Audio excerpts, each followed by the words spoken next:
Sometime in mid-2026, your checking account will likely begin draining faster than usual. There won't be a major headline or a sudden market crash to explain the loss, just a quiet, persistent erosion of your purchasing power. Expensive groceries and stubborn interest rates are often treated as random, isolated annoyances.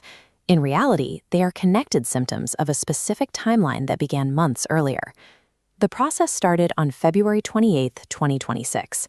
A series of airstrikes and retaliatory drone attacks caused significant damage to global oil infrastructure.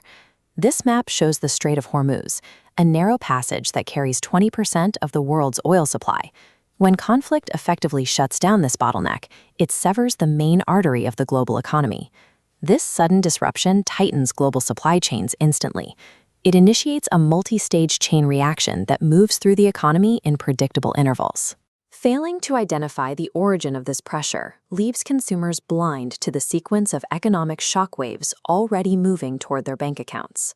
The first wave hits the economy through diesel fuel. While the public monitors regular gas prices, diesel acts as the true engine of global trade.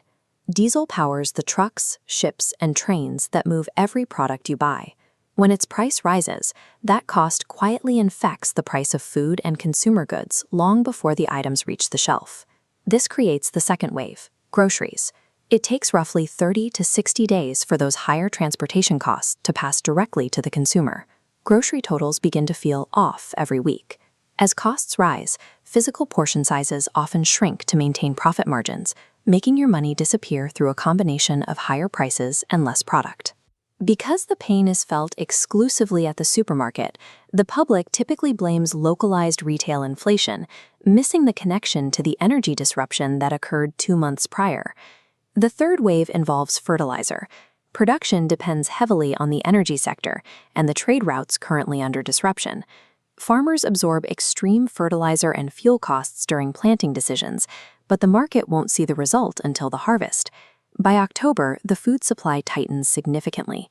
Prices rise as available options shrink, reflecting high costs locked in earlier. By the time this scarcity hits in the fall, the original geopolitical trigger from February has usually been forgotten. The fourth wave hits travel. Airlines anticipate jet fuel spikes and bake those expenses into future ticket pricing immediately. This creates a delayed penalty for the consumer. Future summer travel becomes more expensive today, though the traveler won't feel the impact until they attempt to book their trip months later. The fifth wave is macroeconomic. Sustained oil prices drive up systemic inflation across the entire economy. Central banks respond to this inflation by holding interest rates at high levels.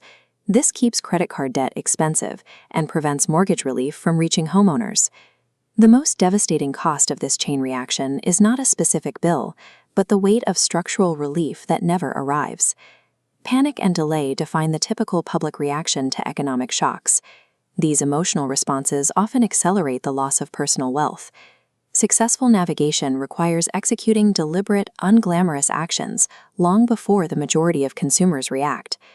These strategic moves include a downward adjustment of daily spending, aggressive debt reduction, and maintaining strict consistency in recurring investments. This preparation requires no drama, only precise timing and the ability to recognize patterns before they peak. Recognizing these events as a predictable sequence of 5 waves grants you the power to adjust early, rather than waiting to feel the impact.